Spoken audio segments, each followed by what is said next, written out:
कुछ भी करना यहाँ से न करके यहाँ से ही से करना है। जय हिंद दोस्तों। और देखिए हम लोग फिर अब चल रहे अपना क्यूज को शुरू कर रहे हैं और आज सीधा टू द पॉइंट आते हैं। क्यूज के समय को मुझे खत्म न करते हुए सीधा अपना टू द पॉइंट आ जाए। हम पहले वीडियो कल हुआ करंट अफेयर्स पढ़ना था। करंट अफेयर्स में क्या था कि दिए थे 83 से लेकर के 87 पेज तक। तो आज हमको क्या करते हैं, आज हम लोगों से यही पूछने वाले 83 पेज से लेकर के 88 पेज तक। ठीक है, सब लोग रेडी है ना जी? हाँ, बहुत बढ़िया। उसके पश्चात हम लोग क्या पढ़ेंगे, बोलिए लूसेंट पढ़ेंगे। लूसेंट में क्या पढ़ना है, तो लूसेंट में हम लोग को पढ़ना है, ज्योग्राफी पढ़ना है और प्लस में क्या पढ़ना है, साइंस। आज हम पढ़ते हैं, ठीक है, बायो साइंस में बायो। हाँ हाँ, साइंस में बायो पढ़ना बहुत है। कोशिका का प्रमुख अंग तक पढ़ना था, ठीक है, दूसरा पार्ट तक पढ़ना है। तो चलिए आइए आते हैं। ये बताइए विश्व में पहला फिशिंग कैट की गणना कहाँ पर हुई है? चिल्का जी। चिल्का जी, बहुत बढ़िया। ये फिशिंग कैट क्या होता है जी? मछली बहुत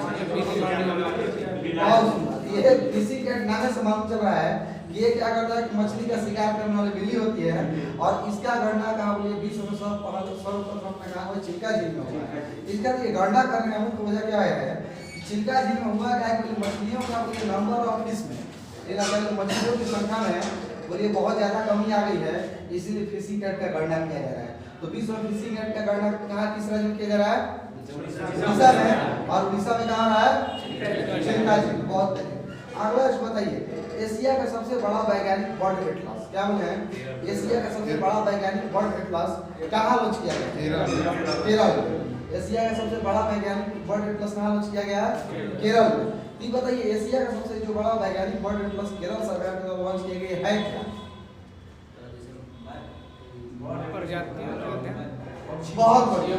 हाँ, ये क्या बोलिए कि इंसाइक्लोपीडिया ऑफ बर्ड्स है, ठीक है, यानी इसमें क्या बोलिए पक्षियों के बारे में जानकारी है कि किस एरिया में कौन से पक्षी पाए जाते हैं, ठीक है, तथा बोलिए अपना कैसे उन लोगों का बोलिए निवास स्थान कैसा रहता है और भारत के बोलिए किन किन एरिया में जब जाते हैं तो वहाँ पर कौन कौन सी बेहतरीन पक्षियाँ मिल सकती हैं, ठीक है।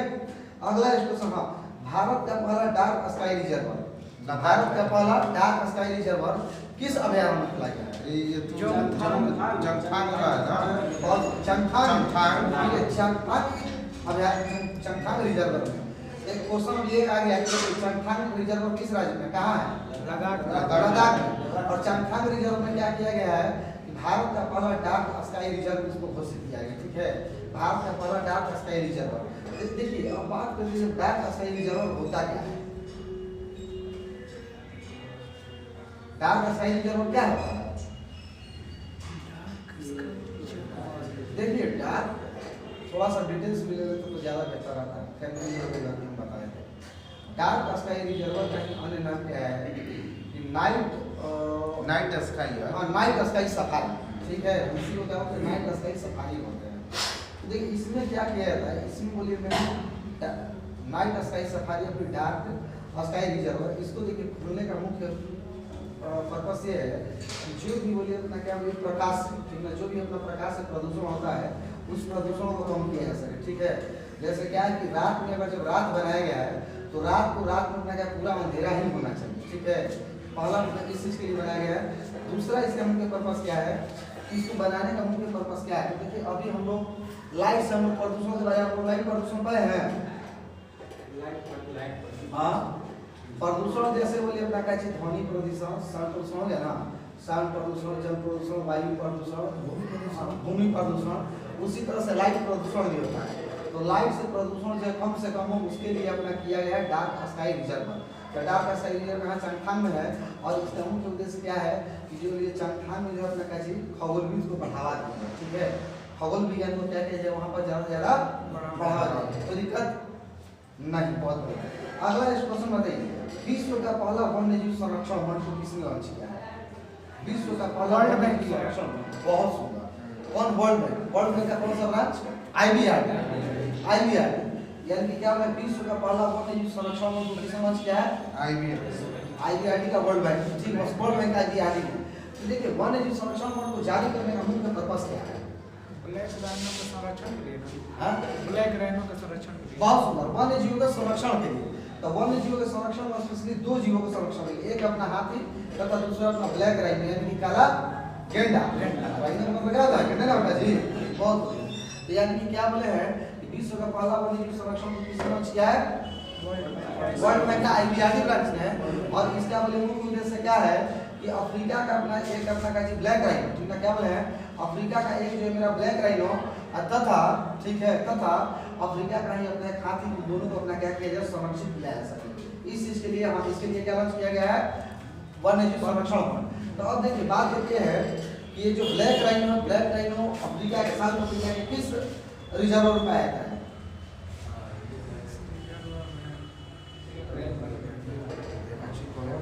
ग्रेट रिवर नेचर रिजर्व नहीं है, ग्रेट रिजर्व। और क्वेश्चन ये आपसे सीधा देखिए, क्वेश्चन वहां से आप लोगों से ये अटैक किया जा सकता है। पहला तो ये बोलेगा कि भैया क्या बोले हैं कि विश्व का पहला वन्यजीव संरक्षण फंड को किसने लॉन्च किया है? IBRD ने।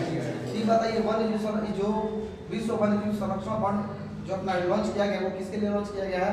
एक अपना काची हाथी और गैंडा के लिए, ठीक है। तो जो हाथी और गैंडा है ये अपना कहाँ के हाथी और गैंडे के?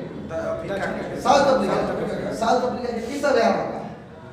एक हो जाएगा जब ब्लैक राइनो का कहा जाएगा तो आपका हो जाएगा ग्रेट रिवर नेचर रिजर्व, ठीक है, ग्रेट रिवर नेचर रिजर्व। और हाथी के लिए क्या कहा जाएगा तो हो जाएगा एडो, इलाका में एडो एलिफेंट नेशनल पार्क, ठीक है। हाँ, एडो एलिफेंट नेशनल पार्क। ये बताइए एडो एलिफेंट नेशनल पार्क कहाँ है? दक्षिण अफ्रीका में। और ग्रेट रिवर रिजर्व ये कहाँ है? ये दक्षिण अफ्रीका। कोई दिक्कत? हाथी के लिए है वो। एक हाथी के लिए हो जाएगा। ये बताइए सिक्किम का राजकीय तितली क्या है? सिक्किम के राजकीय तितली ब्लूडी, ठीक है। सिक्किम का राजकीय तितली किसको बनाया है? ब्लूडी को। अच्छा, एक पहले कुछ साल पहले क्वेश्चन आता है कि सिक्किम का अपना क्या था कि राजकीय मछली के घोषित किया था, क्या नाम उसका हो? स्टार ना दूसरा स्टार फिश तो पहले मछली नहीं था। स्टार फिश थे तो कैटली मछली हैं? कैट बहुत बेहतर, लाजवाब सुंदर, एकदम सही। हाँ, कैट हमारा कैट फिश जा रहा है, एकदम सही, कैटली। तो ये बताइए सिक्किम का राजकीय मछली क्या है? कैटली मछली। और सिक्किम का जस्ट हम क्या बोले कि राजकीय तितली कौन है? ब्लूडी। तो बहुत बढ़िया। बताइए कि लद्दाख का राजकीय पशु क्या है? कोई किसको? हिम तेंदुआ। और यही जब कहेगा कि लद्दाख का राजकीय पक्षी किसको घोषित किया गया है? क्रेन, काली गर्दन वाला क्रेन। बहुत बढ़िया, कोई दिक्कत नहीं। तभी देखिए BSSC 5 मार्च वाले में क्वेश्चन पूछ दिया था कि हिम तेंदुआ संरक्षण किस राज्य सरकार ने पहली बार किया? उत्तराखंड, ठीक है, बहुत बेहतर। चलिए अगला क्वेश्चन बताइए। ये बताइए विश्व की सबसे बड़ी फ्रेश वाटर फिश का नाम क्या है? विश्व की सबसे बड़ी फ्रेश वाटर फिश का नाम क्या है?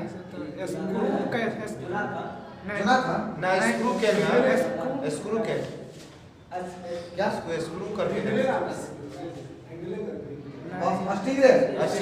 क्या बोला है? हाँ, दुनिया की बताइए सबसे बड़ी पानी मछली कौन है? स्टिंगरे। और ये किस नदी में पाई जाती है? मेकॉन्ग नदी। बहुत बढ़िया। तो मेकॉन्ग नदी में कितने देशों से होकर गुजरती है? तू कौन तो छोड़ के मैं ये मलेशिया छोड़ के मत याद कीजिए, मलेशिया तक गुजरता ही नहीं है। बढ़िया। ये बताइए कितने देशों से होकर गुजरती है? 8 6 देशों से। कौन कौन? बोलिए। मेकॉन्ग नदी, मेकॉन्ग अपना किसी से भैया लाओस, म्यांमार, थाईलैंड, वियतनाम, ठीक है। क्या बोले? Laos, Myanmar, Thailand, Vietnam. और फिर अपना जस्ट एक हो जाएगा क्या चीज? मंगोलिया नहीं, एक हो जाएगा चाइना। हाँ, एक हो जाएगा चाइना। और एक और देश है कौन है जी? फिलीपींस नहीं है ना, कंबोडिया। बहुत बेहतर, ठीक है, बहुत सुंदर। तो चलिए अगला क्वेश्चन बताइए कि कटावूर सिलेंडर लॉरेंस अभियान। कटावूर, कितना क्या है? कटावूर लॉरेंस सिलेंडर अभियान। सिलेंडर मतलब कौन? सिलेंडर जो होता है ना, सिलेंडर से नाम करना, ठीक है। कटावूर सिलेंडर अभियान कहाँ बोला गया? तमिलनाडु में। तो कटावूर सिलेंडर अभियान क्या है बाबा? कटावूर जानते हैं? ये अपना क्या बोले एक जीव है, जो लॉरेंस सिलेंडर जो है ना, ये एक जीव है जो कि सिर्फ और सिर्फ भारत में तो श्रीलंका में पाया था, ठीक है। तो सिर्फ और सिर्फ भारत में और श्रीलंका में। लेकिन इसके लिए कुछ अन्य भी प्रजातियां हैं जो कि अपना इधर उधर भी पाई जाती है। बहुत है। अगला क्वेश्चन बताइए, एशिया का सबसे बड़ा सीबीजी संयंत्र कहाँ पे पाया गया? कंप्रेस्ड बायोगैस संयंत्र। पंजाब के बहुत पंजाब के सुमरारू ने कहा, पंजाब के सुमरारू। सुमरारू। तो देखिए एशिया का क्या बोला कि जो सबसे बड़ा अपना सीबीजी सेक्टर है, संपीड़ित गैस, सीबीजी का संपीड़ित बायोगैस है, ठीक है, यानी कि क्या हो जाएगा, कंप्रेस्ड बायोगैस संयंत्र हो जाएगा सीबीजी का फुल फॉर्म। तो ये बताइए संपीड़ित बायोगैस संयंत्र क्या है? हाँ हाँ सीबीजी बोल रहे हैं, सीबीजी बोल रहे हैं। सीबीजी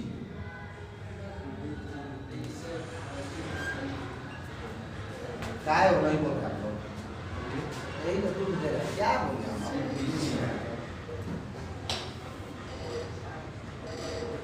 देखिए इसमें क्या होता है, संपीड़ित बायोगैस संयंत्र में होता क्या है कि जैसे मान लीजिए जो भी अपना जैविक पदार्थ होता है ना, जैविक पदार्थ जो अपशिष्ट होता है, अभी देखिए आप लोगों को मिलता होगा कूड़ा में एक गीला कचरा और एक सूखा कचरा आता है, एक यानी कि बायोडिग्रेडेबल और एक आता है कि नॉन बायोडिग्रेडेबल।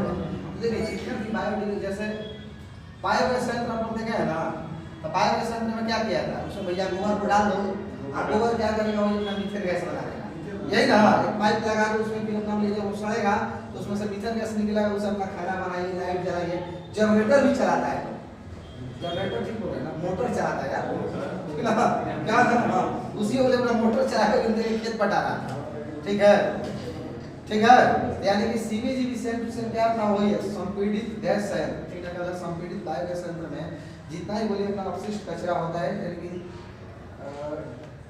डिग्रेडेबल, ठीक ना, डिग्रेडेबल जितना भी कचरा होता है उसको सड़ा करके गला करके और उन सब चीज़ों से क्या किया जाता है, बोले अपना मीथेन गैस निकाला जाता है। तो देखिए तो सीबीजी संयंत्र, हाँ एशिया भारत का पहला सीबीजी संयंत्र कहाँ खोला गया है, पंजाब एशिया का कहाँ, पंजाब के सुमरारू में। और तो एक क्वेश्चन दिया है सीबीजी क्या, आप लोग ये देख लिया, आप लोग देख लिया ना, तो सीबीजी संयंत्र में कौन सा गैस होता है, मीथेन ही गैस, जितना ही बोलिए सॉल्ट कौन सा हो जाए उसमें तो 99% मीथेन ही है, बस बस बिल्कुल, उसमें क्या किया तो मिश्राया जाता है, बहुत बढ़िया। तो ये बताइए खफसगुल झील कहाँ है जी, हमारे चर्चा में था खफसगुल झील, मंगोलिया में ना, हाँ बहुत सुंदर, ये चर्चा में क्या रहा है, इसको शामिल किया गया इसमें, बहुत किसमें, यूनेस्को बहुत सुंदर, इसको यूनेस्को के विश्व धरोहर में शामिल किया गया है। तो अच्छा बहुत बढ़िया, देखिए जब यूनेस्को की बात हुई था, तब हम लोग यूनेस्को का बात कर रहे हैं, यूनेस्को का बात कर रहे हैं ना, आज थोड़ा एनर्जेटिक रहिए यार, सब लगता है हम कैसे आया है, थका थका हरा हरा मरा मरा, लाडली बोलिए सर, कब ना मजा आएगा,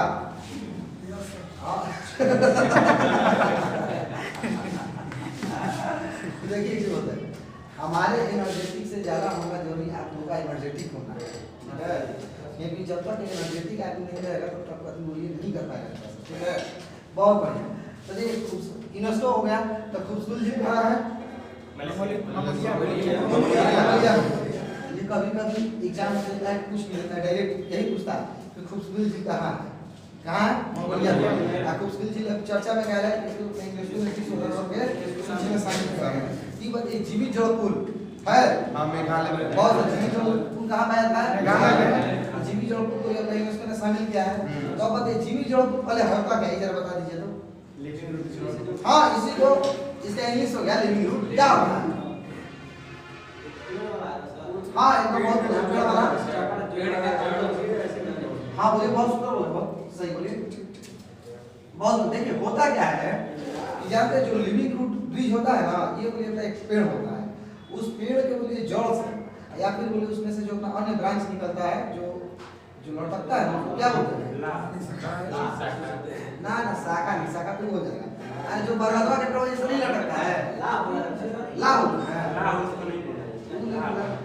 अरे जैसे मुंह में आता भूल गए उसको,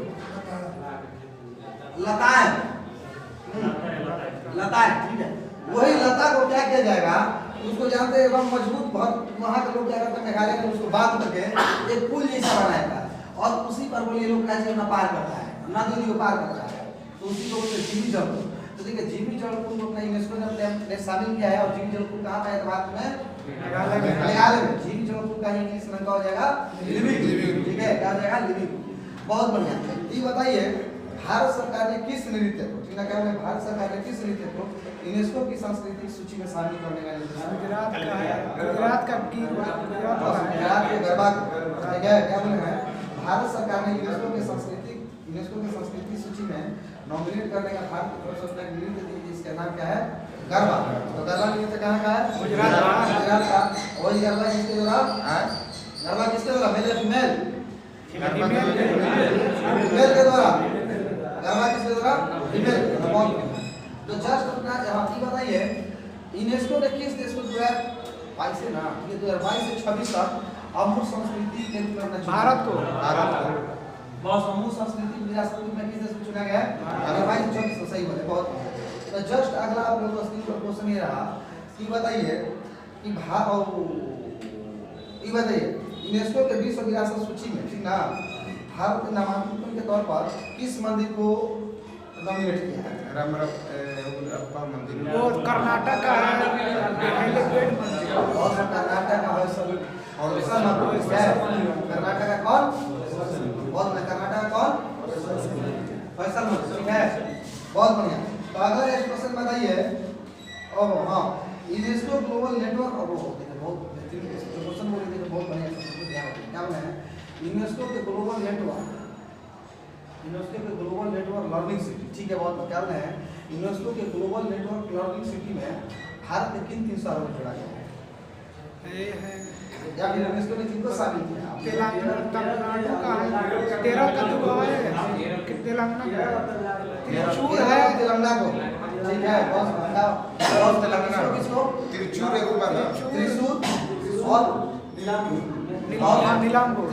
त्रिशूर और नीलाम्बूर, ठीक है, क्या है, त्रिशूर और नीलाम्बूर को, ये दोनों केरल का, और तेलंगाना का किसको, वारंगल को, वारंगल, ठीक है, केरल के किस शहर को, वारंगल को। कोई समस्या नहीं।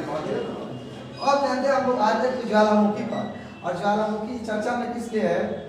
तो देखिए दोस्तों, हम क्या बोल रहे हैं कि हम लोग बात है किस पर, ज्वालामुखी पर। ज्वालामुखी ये चर्चा में किस लिए है?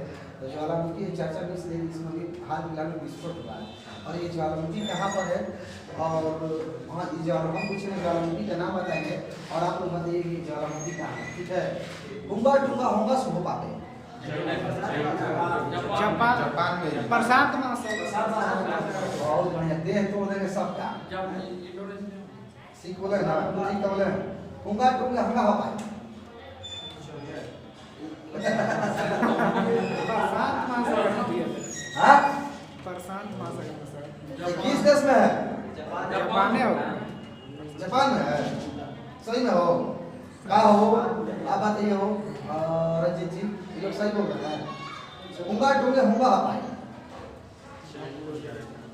चाइना में टोंगा नाम लगा है, तो ये टोंगा नहीं है, ठीक है, कहाँ है, टोंगा नहीं है, हुंगा टुंगे हुंगा हो पाए, ठीक है, हुंगा टुंगे हुंगा हो पाए, ज्वालामुखी का इसमें विस्फोट करना है जापान में, और टोंगा जो क्या बोले, ये जो बीच महासागर में है, प्रशांत पैसिफिक ओशियन में। तो क्वेश्चन आपका एक ये पूछा जा सकता है कि हुंगा टुंगा हुंगा हो पाए, क्या बोले हैं, हुंगा टुंगा हुंगा हो पाए, ज्वालामुखी कहाँ पर है? तो भैया टोंगा द्वीप में, और टोंगा द्वीप कहाँ है? प्रशांत महासागर। प्रशांत महासागर, बहुत बढ़िया। ये बताइए,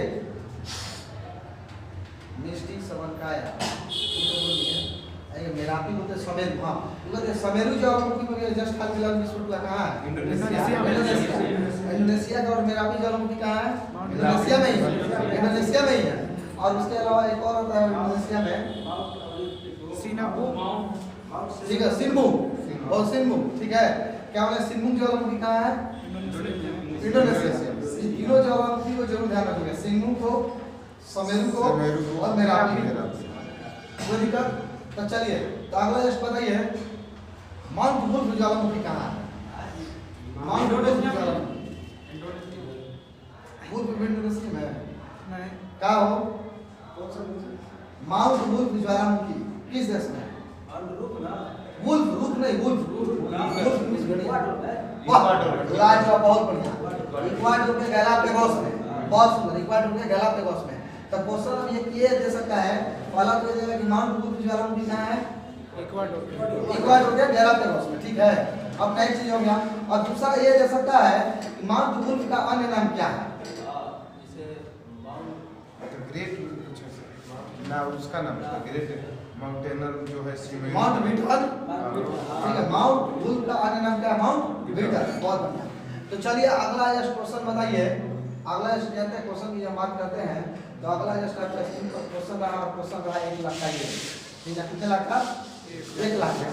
बहुत सुंदर नेताजी, चपले रहिए, बहुत बढ़िया। तो क्या बोले हैं हम, क्या बोले हैं? 1 लाख हाँ जी बताइए। Volcano of fire, volcano of fire ज्वालामुखी कहाँ है? रिंग ऑफ फायर पर ना सर, जापान में।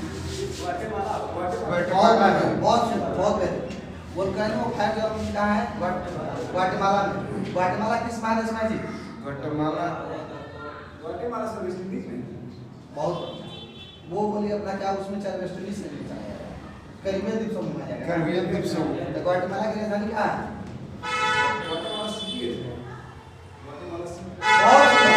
बहुत बेहतर। ग्वाटेमाला की सिटी कहाँ पर? ग्वाटेमाला की राजधानी कहाँ? तो ग्वाटेमाला सिटी इसकी राजधानी है। कोई समस्या नहीं ना? नहीं। बहुत बेहतर। आते हैं जस्ट अगला क्वेश्चन बताइए। अच्छा ये बताइए, क्वेश्चन है कि विश्व का सबसे अधिक सक्रिय ज्वालामुखी कौन सा है? अति सक्रिय अधिक, सबसे अधिक सक्रिय विश्व का ज्वालामुखी कौन है?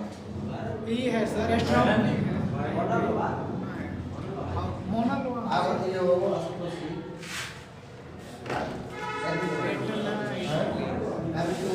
राहुल हो बोल दीजिए। नहीं, वो तो भारत का है। भारत का सबसे सक्रिय हाँ? विश्व का सबसे तेज सक्रिय ज्वालामुखी कौन है? बता दो यार, आप लोग सब लोग शायद तो है। फोटो पैक से चाय बोल दे ना उतर इलायू है, इलायू। इलायू है। हवाई द्वीप। इलायू। विश्व का सबसे तेज सक्रिय ज्वालामुखी कौन है? किलाऊ किलायू। बहुत। और किलाई ज्वालामुखी कहाँ है? हवाई द्वीप पर। और हवाई द्वीप अपना किसका भाग है? अमेरिका का। अमेरिका का। बहुत सुंदर। और यही जस्ट आप लोगों से अगर ये क्वेश्चन का दे, विश्व का सबसे बड़ा सक्रिय ज्वालामुखी कौन है? तो वो है मोना लावा। मोना लावा सक्रिय है। हाँ, विश्व का सबसे बड़ा सक्रिय ज्वालामुखी कौन है? मोना है लावा। मोना लावा। ठीक है, कोई समस्या है दोस्त? हाँ, अब सही हुआ। बहुत बढ़िया। अब देखिए जस्ट हम टू द पॉइंट जब बात करते हैं किसकी बात कर रहे हो, अगला जस्ट क्वेश्चन आता है, ये बताइए कामचटका प्रायद्वीप में ज्वालामुखी विस्फोट हुआ था, तो बताइए कि कामचटका प्रायद्वीप जो हाल ही में चर्चित करा, कामचटका प्रायद्वीप कहाँ है? रूस के साइबेरिया वाले। बहुत साइबेरिया बहुत क्या है? कामचटका प्रायद्वीप कहाँ है? रूस के साइबेरिया वाले। ठीक है, कोई समस्या नहीं। तार बहुत बड़ी चीज बताइए, सुकुराजिमा ज्वालामुखी क्या है? सुकुराजिमा ज्वालामुखी कहाँ पर है? किस देश में? जापान। सुकुराजिमा ज्वालामुखी कहाँ है? जापान। बहुत बढ़िया। कि बताइए हुंगा टुंगा होंगा पोंगा हंगा, हुंगा टुंगा होंगा हंगा ज्वालामुखी कहाँ है?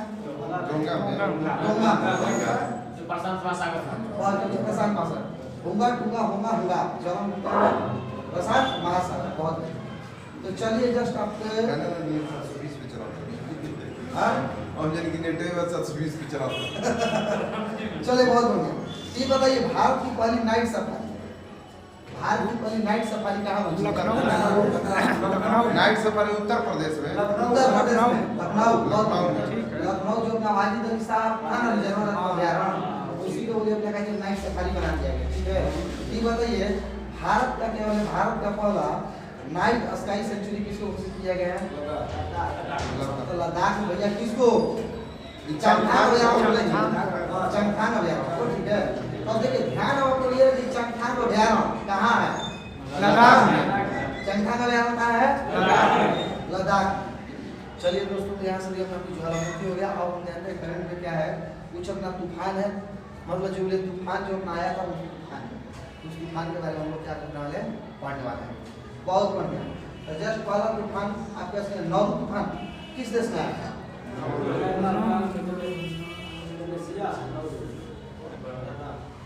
साउथ चाइना में आया था। नौरू तूफान किस देश में आया था? अरे नौरू तूफान जापान में आया था। ठीक है, नौरू ना, हाँ ठीक है, नौरू तूफान जापान में आया था। ये बताइए मंडोला है ना जी? नहीं, नान माडोल है। नान माडोल तूफान कहाँ आया था? नारू फिलीपींस ना। ओ अलग बोल दिया जी। नौरू तूफान जब तक फिलिपींस में आया ठीक है नौरू तूफान कहाँ आया था फिलिपींस में ये बताइए हाँ ये बताइए नान माडोल तूफान किस राज्य में सॉरी किस देश में आया था नान माडोल बहुत नान नहीं नान माडोल केवल जापान में और यही जब मेरा कहा जाएगा हिना मानव यही जो मेरा हिना मानव तूफान हिना मानव तूफान कहाँ पर आया था ये चीन और जापान में साउथ चाइना से इसकी उत्पत्ति हुई बहुत बढ़िया तो मंडोस तूफान कहाँ आया था मंडोस तूफान अपने आया था बंगाल की खाड़ी में ऐसे प्रभावी जगह में तमिलनाडु हो जाएगा पुडुचेरी हो जाएगा और आंध्र प्रदेश हो जाएगा ये बताइए नान मंडोल बहुत बढ़िया पकड़ेगा ताई तो जैसे ही समझिए तो मसाले आते हैं तो प्रोसेस भी बहुत बढ़िया हाँ तो क्या हम बोले हैं हाँ नान मंडोल ये बताइए नान मंडोल तूफान कहाँ पर आया था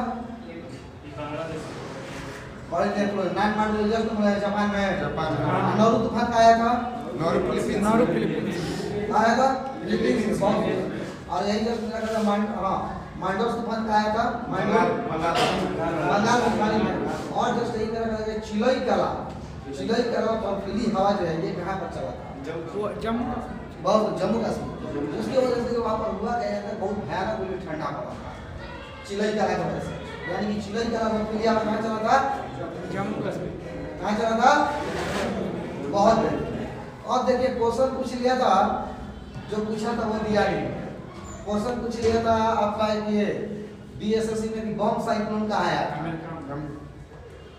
बम सब के लोग क्या बना रहे हैं बम साइक्लोन आया था जापान हम तो अमेरिका मारे नहीं बहुत कहते हैं फ्रेंड्स देखिए लास्ट में अब यहाँ पहुँच गया 87 पेज में आज करंट का लास्ट टॉपिक है 87 में भारत में वन स्थिति रिपोर्ट 2021 ठीक है भारत में वन स्थिति रिपोर्ट 2021 ठीक बताइए कि भारत में वन स्थिति रिपोर्ट 2021 जो जारी किया गया है ठीक है जो भारत में वन स्थिति रिपोर्ट जो 2021 को जारी किया गया है ये क्रम में कौन सा है 17 बहुत में क्रम में 17 बहुत पहला बार वन रिपोर्ट को जारी किया गया था 87 में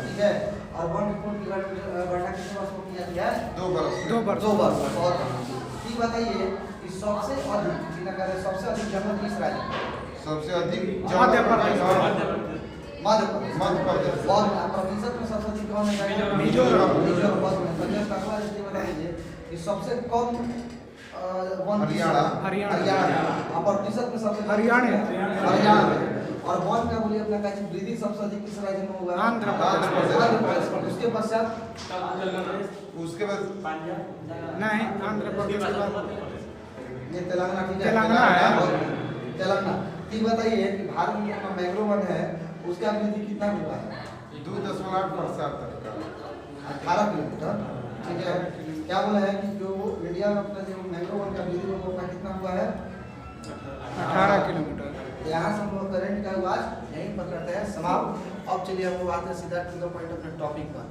ठीक है तो टॉपिक में नहीं स्पीड में वो है हम लोग का पहले होमवर्क से चलिए बहुत बढ़िया अब दोस्तों चलिए हम लोग क्या शुरू करते हैं पढ़ना तो हम लोग क्या हो ज्योग्राफी ना क्या पढ़ना था ज्योग्राफी में ब्रह्मांड से लेकर के कोशिश करना है चंद्रमा तक पढ़ लिया ठीक है क्या करना है कोशिश करना ठीक है कोशिश करने वालों को कभी हार नहीं होती है और आगे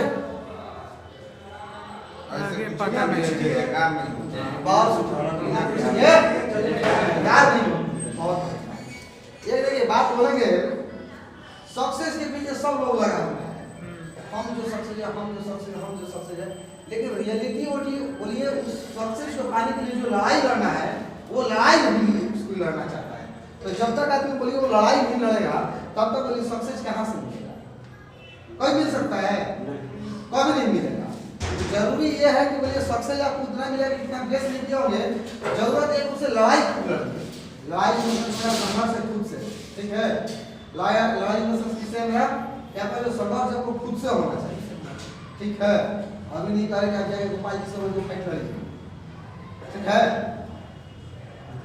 चलिए आए तो चलिए जब हम लोग आगे टू द पॉइंट हम नेक्स्ट बात करते हैं तो आज हम लोग बात क्या करें ज्योग्राफी तो ज्योग्राफी में देखिए हम लोग जब बात करते हैं तो जानते हैं सबसे पहले हम लोग क्या बोलते हैं कुछ सिद्धांत के बारे में पढ़ने से पहले कुछ बुक है उसको पढ़ते हैं कि बताइए भूगोल का पिता किसे कहा जाता है बहुत हेरोडोटस इतिहास का पिता किसे कहते हैं बबर से? बहुत भूगोल का पिता किसे कहते हैं? बहुत हिपोक्रेट्स, ठीक है। भौतिक भूगोल के पिता व्यवस्थित भूगोल के कहीं ना तब ही अरे क्या बोला? एरस्तास नहीं तब सही बोला। भूगोल का पिता कौन है जी? हिकेटियस नहीं है। वर्तमान भूगोल का जनक कौन है? वर्तमान humboldt humboldt है, बहुत गणित भूगोल के कौन है? थेल्स और अलेक्जेंडर है। संस्कृत भूगोल के जनक कार्ल साहब है। और भौतिक भूगोल का कौन है? ये है क्या नाम है? भौतिक भूगोल का जनक कौन है? लेडियम कुछ कर रही है। क्लोडियम है, ठीक है। क्या बोला है? भौतिक क्लोडियम सही बोला है ना भाई? क्लोडोनियम है, क्लोडोनियम वही छोड़ दी ठीक है। क्या है? भौतिक भूगोल का जनक कौन है? क्लोडोनियम। ये हो गया। और देखिए जो वर्तमान में जब हम संसार की देख रहे हैं तो ये थोड़ा हमारा कटाक्ष होगा, इसको बुरा मत मानिएगा। हम लोग बोलते हैं कि इस सृष्टि को अल्लाह ने रचा है, सृष्टि को ईश्वर ने रचा है, सृष्टि को ईसा मसीह ने रचा है, सृष्टि को किसी ने नहीं रचा है। सृष्टि को अगर रचा है तो वो अपना नेचर ने रचा है, ठीक है, प्रकृति। अब वही प्रकृति का क्या बोलिए 1000 लोग और 1000 अपने हिसाब से क्या करे उसको संप्रदाय में बांट दिया। जो भी है हिंदू बांट दिया, कोई मुस्लिम बांट दिया, कोई सिख बांट दिया, कोई ईसाई बांट दिया, और कुछ होता है जी, कोई यहूदी बांट दिया, यही करता है। हाँ, कोई पारसी में बांट दिया। ये अपना लोग इस तरह से क्या हुआ कि सृष्टि केवल एक ही है और इसका क्या बोले नाम 1000 दे दिया, ठीक है। तो देखिए जब यही भूगोल पढ़ने का यही फायदा है।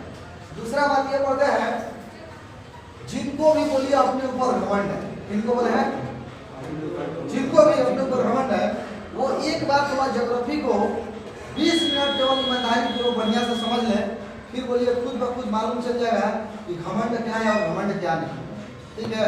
फिर आपको मालूम चल जाएगा कि आपकी वास्तविकता रूप से आपकी औकात क्या है। वास्तविक रूप से यही है, अरे 10 बीघा के मालिक बने, 500 बीघा के मालिक बने, हमारा 2 फॉर्च्यूनर चलता है, पता है ना, हमारा में 2 गन है। अरे ससुरा क्या करना है बताओ। ब्रह्मांड में भैया क्या 100 और मंदाकिनियां है ना जी। ब्रह्मांड में 100 और मंदाकिनियां, प्रत्येक मंदाकिनी में 100 और तारे हैं, ठीक है। और उसने बताइए तू तो अपना तारे तो अपना ही है और उसमें अपना क्या बोलिए बहुत सारा अपना क्या है जी आकाशगंगा है, बहुत सारा अपना क्या आकाशगंगा है। और उस आकाशगंगा में बहुत सारा ग्रह है, ग्रह क्षुद्र है। और उस ग्रह के क्या बोलिए कि भैया एक ग्रह, उस ग्रह के एक कोना में एक साइड में मेरा मकान है। और उसमें बोलिए अगर जब बात करें पृथ्वी के टुकड़ा में, अगर जब पूरा गोला की जब बात करते तो उसमें हमें लगता है कि 0.00111% क्या बोले 0.0000001% में आपका एक जमीन है और आपकी एक संपत्ति। इस साला खा किस बात का है, किस बात का घमंड? वास्तविकता है ही घमंड में किस बात का होना चाहिए। लेकिन एक बात सही बात है कि ये है कि जो जैसा बर्ताव करता है उसके साथ वैसा बर्ताव भी करना चाहिए, ठीक है। जो जैसा बर्ताव करता है उसको एक बार 2 बार समझाना चाहिए, जब नहीं समझता है उसके साथ वही बर्ताव भी करना चाहिए, ठीक है। चलिए तो बोलिए हम इसको क्या पढ़े हैं, तो इसको देखिए बोलने का पर्पस ये था कि लाइफ में कभी घमंड मत कीजिए, ठीक ना, लाइफ में कभी घमंड मत कीजिए। चलिए बहुत अब आते हैं, हमको जानते हैं ब्रह्मांड। देखिए जो ब्रह्मांड पहले किसको कहते हैं, पहले बात अब आ जाइए छोटा भाई बड़ा रमाना आशुतोष जी। बहुत हाँ बहुत बढ़िया।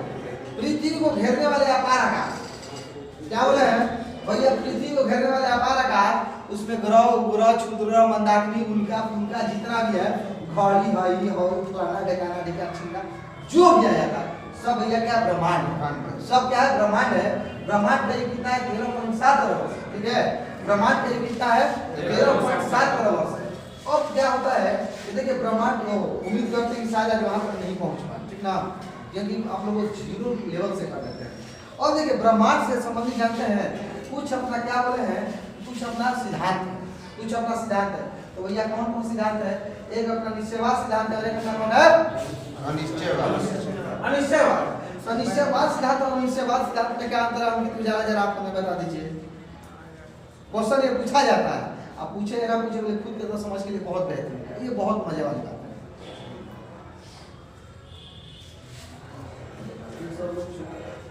निश्चयवाद सिद्धांत और अनिश्चयवाद सिद्धांत ये कहता है कि हम जो है मतलब कोई भी काम करने के लिए फ्री है, ठीक है। हमें उसकी क्या बोलिए, प्रकृति में मतलब कोई बदलाव करने के लिए फ्री है, और उसके लिए हम क्या बोलिए कि हमारी कोई बाउंडेशन नहीं है, ठीक है। यानी प्रकृति में हम कुछ भी छेड़छाड़ कर सकते हैं। ये कौन कहता है? निश्चयवाद कहता है। जबकि अनिश्चयवाद क्या कहता है? अनिश्चयवाद हम लोग ये सिखाता है कि नहीं, जितना भी बोलिए हम लोग का जितना भी बोलिए इस ब्रह्मांड में काम है वो सब पहले से निर्धारित कर दिया गया, ठीक है। और हम लोग उसमें छेड़छाड़ करने के लिए बहुत लिमिटेड है। उसमें क्या चाहिए, लोग छेड़छाड़ करने के लिए क्या हम लोग बहुत लिमिटेड है, ठीक ना। हम लोग क्या है, बहुत लिमिटेड है। तो हम क्या कर सकते हैं, उसमें अपने मन से छेड़छाड़ नहीं कर सकते। कर भी सकते हैं तो बहुत रेयर और रेयरिस्ट कर सकते हैं। और इसका सिंपली से एग्जांपल देखना है तो आज देखिए क्या है, अणु बम, परमाणु बम, न्यूट्रॉन बम, तो S400 मिसाइल है ना। ये सब सोचना क्या है, उसी का रिजल्ट है कि वो ये अपना क्या हो रहा है, ग्लेशियर अपना क्या हो रहा है, बार-बार पिघलता जा रहा है, एक लेयर पर का आपदा आ रहा है, बहुत सारे लोग बीमारियां होती है। भैया वाटर पानी पी रहे हैं, और वाटर तो पीनो आरओ का पानी पी रहे हैं, एसी में रहा है क्लीन आ रहा है। अब तो वो सोच रहा हूं कि लगा तुरंत डायबिटीज हो रहा है, काहे बोले लाइफ स्टाइल हम लोग का जो पहले से खराब हो गया है। पहले के कंक्लूजन में क्या बोलिए कि औसत आयु हम लोग का कम हो गया, क्या हो गया, इन्हीं सब वजह से। अब ये हो गया तो क्वेश्चन अगले नहीं पूछेगा कि इसका क्या असर हुआ, नहीं पूछेगा हम लोग जो काम है उतना बात है। तो क्या बोले हैं, एक निश्चयवाद और एक बोले है अनिश्चयवाद। तो अनिश्चयवाद में क्या है बोलिए दिए, अनिश्चयवाद में क्या है बोलिए दिए। तो क्वेश्चन जानते ये पूछ लेता है कि निश्चयवाद के प्रमुख वैज्ञानिक कौन है। निश्चयवाद के प्रमुख वैज्ञानिक कौन है, सब यही बात है। अरे रिटर है, रेंजल है, हंटिंगटन है, एलन सैम्पल है, ये सभी किसके हैं, निश्चयवाद के वैज्ञानिक हैं। जो चारों बोले हैं, एग्जाम अगर पूछता है तो कभी एक डाल सकता है कि निम्नलिखित में से कौन जो भैया नवीन निश्चयवाद का है, ठीक है, कौन जो अपना नवीन निश्चयवाद का जनक है, ठीक ना। तो नवीन निश्चय, तो अब एक क्वेश्चन ये आता है कि नवीन निश्चयवाद क्या है, ठीक है, ठीक बताइए, नवीन निश्चयवाद के जगत का संस्थापक कौन है। नवीन निश्चयवाद की कलम बिडल कुछ करके ना हमरा ये रेडजेल लग रहा है, ठीक है, रेडजेल अपने क्या है, नवीन निश्चयवाद है, बहुत बल्ला अब नहीं हो गया। और बात करें क्या चाहिए, एक क्वेश्चन आपसे एग्जाम में ये पूछा हुआ है कि ब्रह्मांड का निर्माण, ठीक ना, जो धूल कण और गैस से हुआ, यह कथन है ब्रह्मांड का निर्माण धूल गैस और कौन से हुआ, सीमेंट का, बहुत लाजवाब, बहुत वो सीमेंट का, बहुत कौन, वो सीमेंट का, कोई समस्या नहीं। अब आते हैं यहाँ ब्रह्मांड की उत्पत्ति। जैसे कि जब ब्रह्मांड की उत्पत्ति के बारे में हम देखें तो ब्रह्मांड की उत्पत्ति ऐसे क्या होता, ये वो ये क्या कि ब्रह्मांड की उत्पत्ति होता है, वो भैया एक विस्फोट, ठीक है, क्या बोला है, एक अपना बोलते हैं कि विस्फोट का बहुत सारे अपना कैसे छोटे-छोटे नकाव अपने घटे गए और उन्हीं में से अपना कैसे ब्रह्मांड का विस्तार हुआ। और ब्रह्मांड के विस्तार से सबसे बढ़िया अगर दुनिया में तो कौन है, बिग बैंग सिद्धांत, बहुत बेहतरीन, कौन है, बिग बैंग सिद्धांत। ये बताइए बिग बैंग सिद्धांत को कौन दिया था गोपाल, लमेटियर, बेल्जियम के वैज्ञानिक, हां बेल्जियम के वैज्ञानिक, बेल्जियम के वैज्ञानिक चार्ल्स लमेटियर ने कहते बिग बैंग सिद्धांत को दिया है। तो ये बताइए बिग बैंग सिद्धांत का व्याख्या किसने किया, हां नहीं हम बोल रहे हैं बिग बैंग सिद्धांत बोल रहे हैं, बिग बैंग सिद्धांत का व्याख्या किसने किया, बेगुनर नहीं किया, आप लोग बड़ी खर्चा, ठीक ना, आप लोग बड़ी खर्चा, कौन खर्चा है, माइंडली खर्चा, ठीक है, बहुत बढ़िया। काहे माइंडली खर्चा है, जब पढ़ के बोल आने के लिए तो हम इधर से क्वेश्चन ताकना चाहिए और उधर से हम लोग सटाक से मारना चाहिए, कैसे मारना चाहिए, सटाक से मारना, तब समझ आता, बहुत बढ़िया। यानी कि बिग बैंग सिद्धांत क्या बोले हैं, ब्रह्मांड के विस्तार से सबसे संबंधित बढ़िया नियम कौन है भैया, बिग बैंग सिद्धांत है। बिग बैंग सिद्धांत को जॉर्ज लमेटियर जी दिए हैं, और जॉर्ज लमेटियर है, क्या कौन है, जॉर्ज, हां, बिग बैंग सिद्धांत को देखा कौन किया है, तो बेगुनर जी, बहुत ब्रह्मांड पढ़ लिए। अब ब्रह्मांड के पास यहाँ आता है मंदाकिनी। अब बताइए मंदाकिनी जरा क्या है ना, समस्या लग गया, मंदाकिनी क्या है बताइए,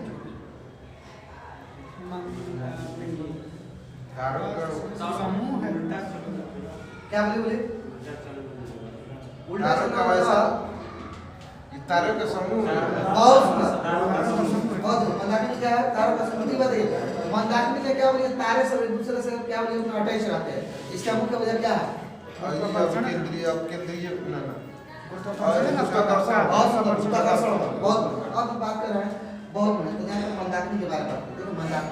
मंदाकिनी क्या है? मंदाकिनी जानते हैं मंदाकिनी क्या बोले कि तारा निर्माण जो प्रक्रिया है, तारा निर्माण का प्रक्रिया है, ये अपना क्या बोलिए गैस तथा तारों से निहारिका तो भैया है उसके ही बारे में बता देंगे। देखिए अब 7-8 चीजें अपनी क्लियर कर देंगे, ठीक ना, उसके बाद भी आगे बढ़ेंगे, ठीक ना। तो क्या बोले हैं मंदाकिनी की बात करें। मंदाकिनी अब मंदाकिनी क्या है? देखिए मंदाकिनी है तो अरबों तारों का समूह है। मंदाकिनी का निर्माण क्या बोलिए गैस तथा तारों से है, ठीक है। मंदाकिनी का निर्माण गैस तथा तारों से है। और मंदाकिनी ठीक ना क्या है ब्रह्मांड में कितनी मंदाकिनी है? 100 अरब मंदाकिनी है। ब्रह्मांड में कितनी मंदाकिनी है? 100 अरब मंदाकिनी है।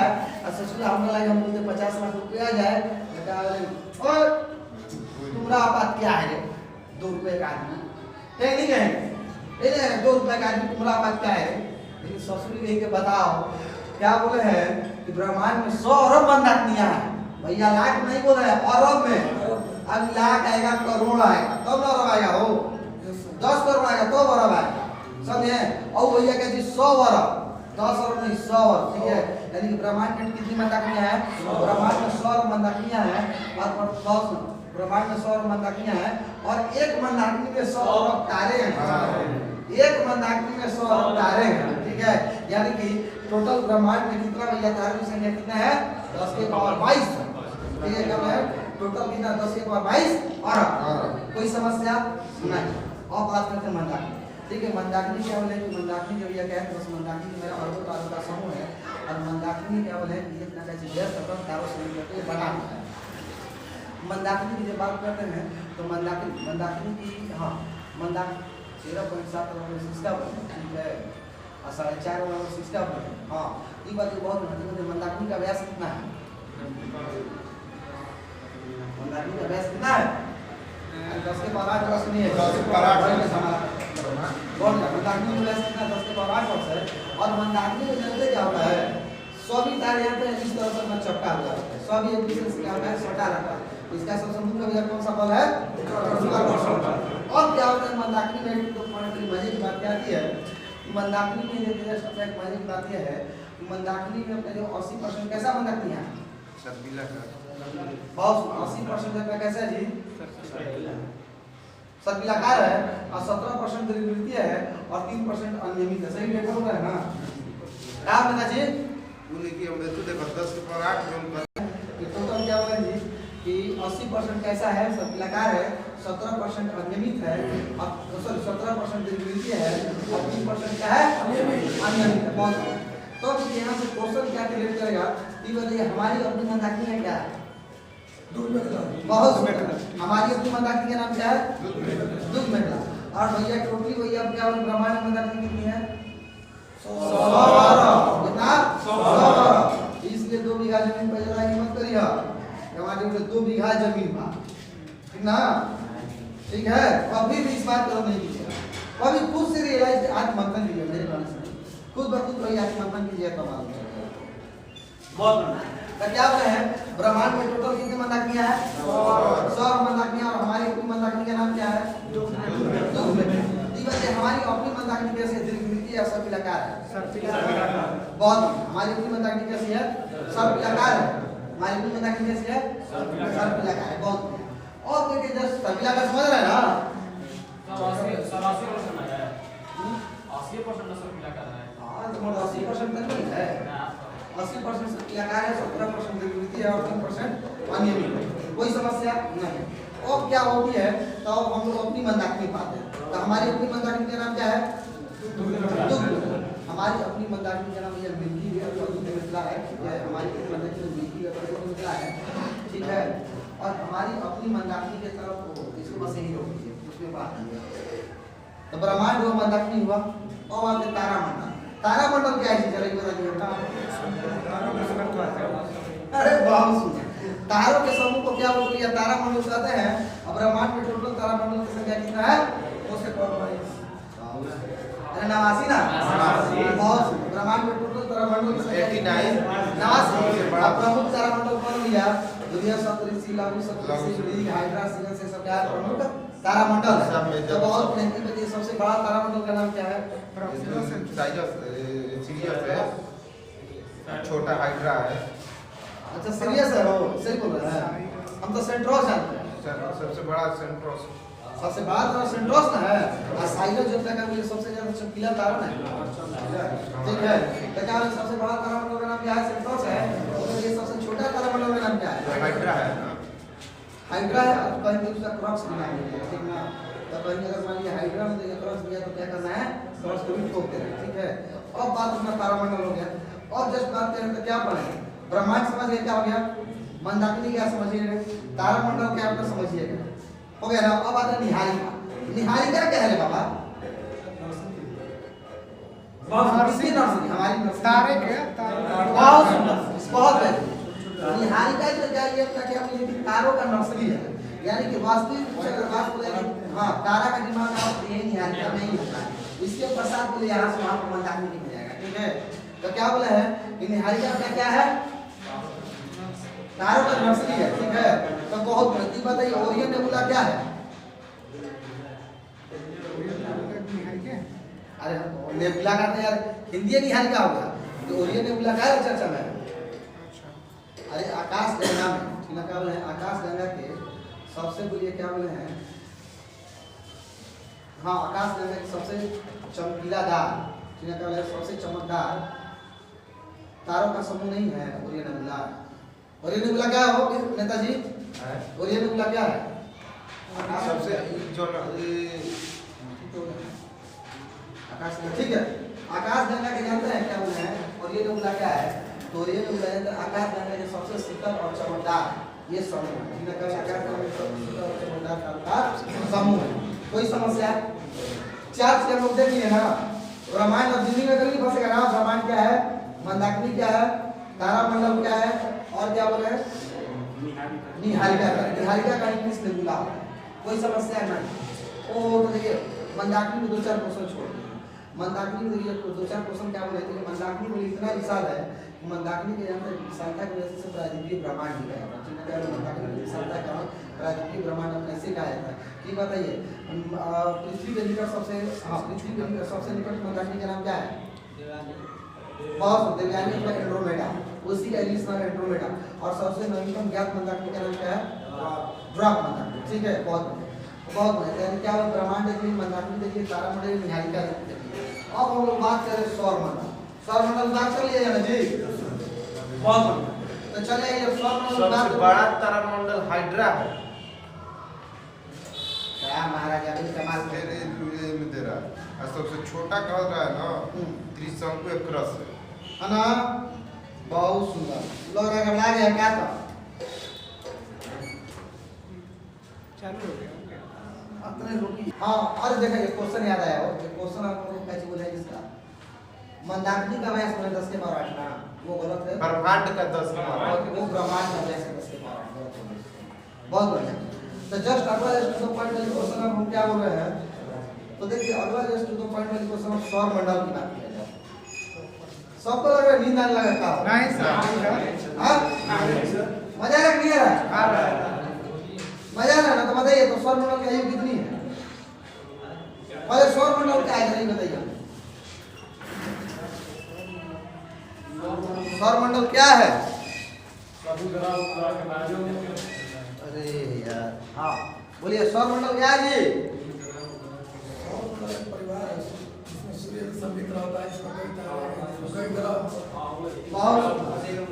आप ही बताइए सौरमंडल में मंदाकिनी है कि नहीं आएगा? सौरमंडल मंदाकिनी नहीं आएगा। नहीं आएगा। सौरमंडल में निहारिका आएगा कि नहीं आएगा? ग्रह आएगा। सौरमंडल से जब वो बड़ा हो गया, ठीक है, तो क्या बोले बात में सौरमंडल क्या है? सौरमंडल जानते हैं जितने भी सौरमंडल है सूर्य के चारों तरफ चक्कर लगाता है, निहारिका के सूर्य के चारों तरफ चक्कर लगाता है। इसका पकड़ने का एक ही तरीका हो जाएगा, जितना भी चीज सूर्य के चारों तरफ चक्कर लगाए वो सभी के सभी आ जाएंगे सौरमंडल। इसको ये सूर्य के चारों तरफ चक्कर ग्रह लगाएंगे, ग्रह अपना घूमेंगे, ग्रह अपना घूमेंगे, क्षुद्र ग्रह घूमेंगे, उल्का घूमेंगे, केतु घूमेंगे, ठीक है। बहुत बेटा उनका मैंने देखो मतलब मैंने समस्या का उनसे चारों तरफ चक्कर लाए कोई समस्या गोपाल जी नहीं ना बहुत ठीक बताइए सौरमंडल का मुखिया कौन है गोपाल जी आप से ये सूर्य तो सौरमंडल का मुखिया कौन है सूर्य एक बात बताइए सौरमंडल की आयु कितनी है बोले जी 12 बिलियन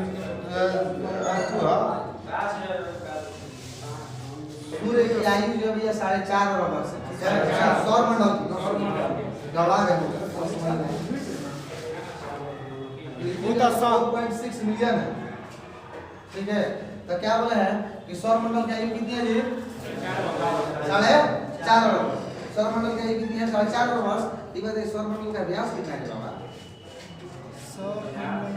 10 की पावर 5 प्रकाश ठीक है सौरमंडल का व्यास कितना है 10 की पावर 5 प्रकाश 10 की पावर 5 प्रकाश बहुत बहुत है यानी कि सौरमंडल की जगह तो यह सूर्य के चारों तरफ चक्कर लगाने ग्रह उपग्रह क्षुद्रग्रह धूमकेतु उल्का जितने भी चीजें हैं सभी के सभी अपना क्या है सौरमंडल के पार्ट सभी के सभी क्या है सौरमंडल के पार्ट ठीक है बहुत बढ़िया ये बताइए सौरमंडल का मुखिया कौन है जी सूर्य सौरमंडल की आयु कितनी है 4.5 अरब बहुत बढ़िया और सौरमंडल का व्यास कितना है 10 के पावर 5 ठीक है क्या 10 के पावर 5 क्या प्रकाश 10 के पावर 5 प्रकाश सब कोई समस्या नहीं 1 प्रकाश 9.46 ना 10 के पावर 12 किलोमीटर अब सेंटीमीटर पूछे तो उसमें पता चल जाता है बहुत बढ़िया तो क्या बोला जी 9.46 ना 10 के पावर 12 किलोमीटर ठीक है 12 क्या बोले किलोमीटर बहुत बढ़िया तो just to the point of the अगली जस्ट क्वेश्चन यही सब दिया रहता है जब हम लोग बात ही कर रहे हैं ये भी बात बोल दिए हैं चलिए आइए अगला just to the point of the simple question रहा क्वेश्चन जानते हैं क्या है ये है ब्रह्मांड के बारे में आपको बोले कि सौरमंडल जब सूर्य के ये बताइए सौरमंडल का मुखिया कौन है सूर्य चलिए सूर्य के बारे में जरा आप दीपक 5 लाइन में बताइए अंदाज कितना लाइन बताना है 5 लाइन जो जानते हो बता दीजिए इसकी आयु क्या है भैया क्या होता है क्या हमारा नहीं होता है कितना क्या होता है बोलिए कुछ भी 5 लाइन तब माने ये आपका आज पूरा किया नहीं तो ये तो हम क्वेश्चन पूछेंगे बोलिए आगे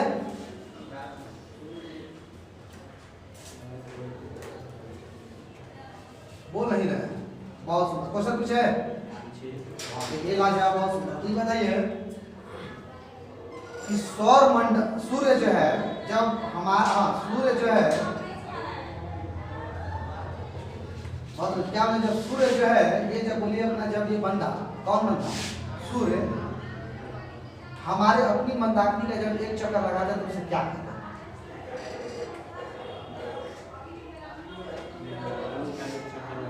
तो उसे क्या कहता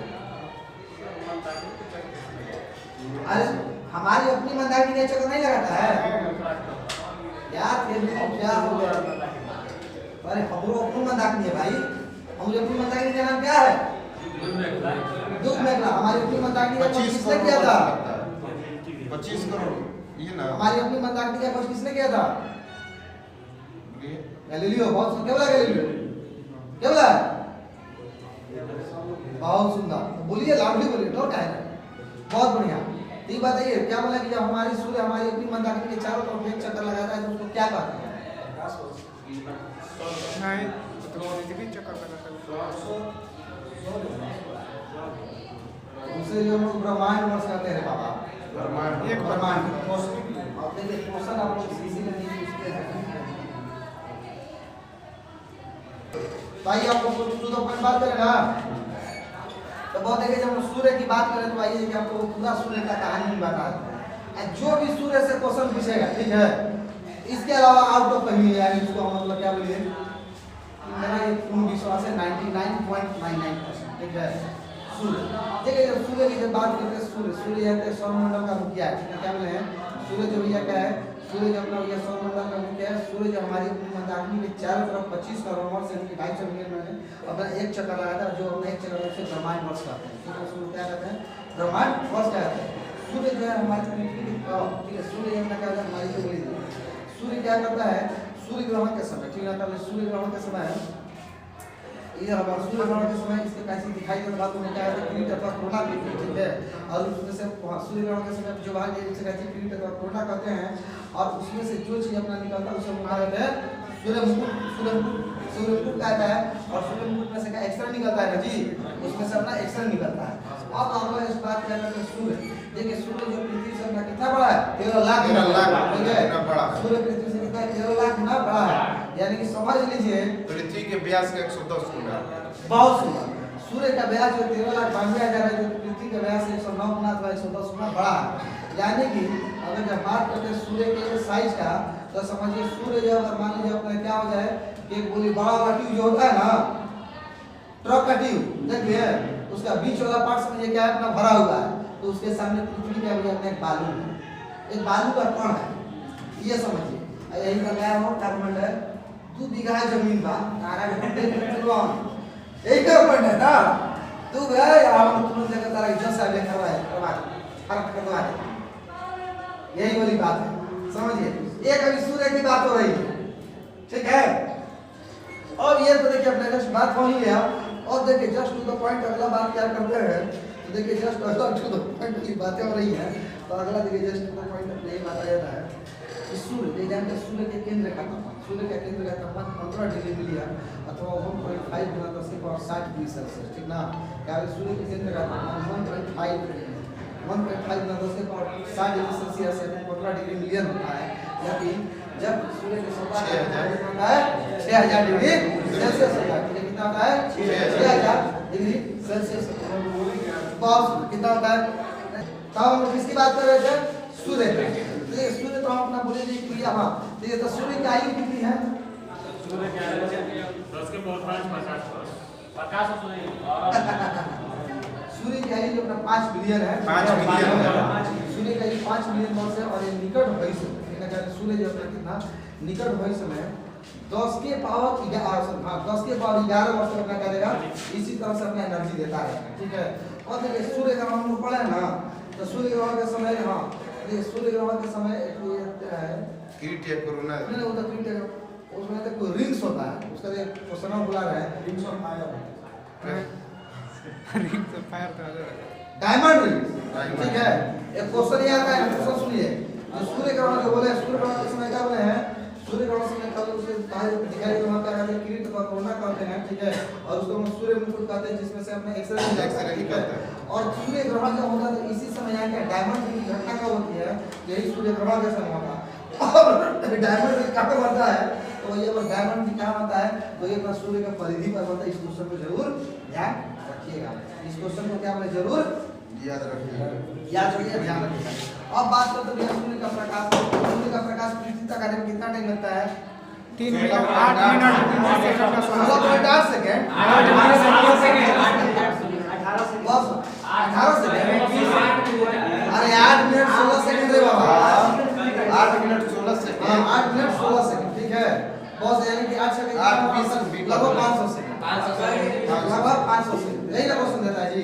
बहुत कोई समस्या, कोई दिक्कत है। सूर्य तथा पृथ्वी के बीच की दूरी कितनी है, सूर्य तथा पृथ्वी के बीच की दूरी कितनी है जी,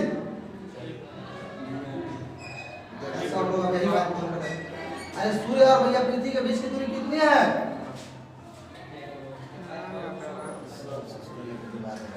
1495 कितना, 1495 बहुत सुंदर, 14.96 करोड़ किलोमीटर, ठीक है। क्या रहे हैं 14.96 करोड़ किलोमीटर, ठीक है, ठीक ना।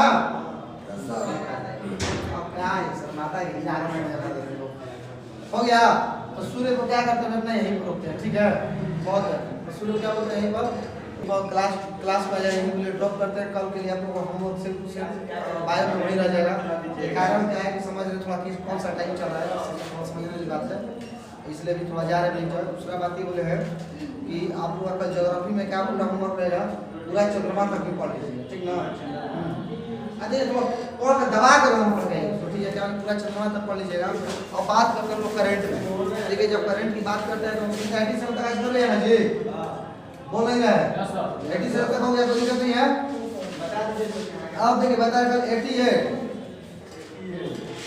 कल सुनिए आप लोगों को करके कितना ना है 92 तक कल आपको पढ़ के आना है।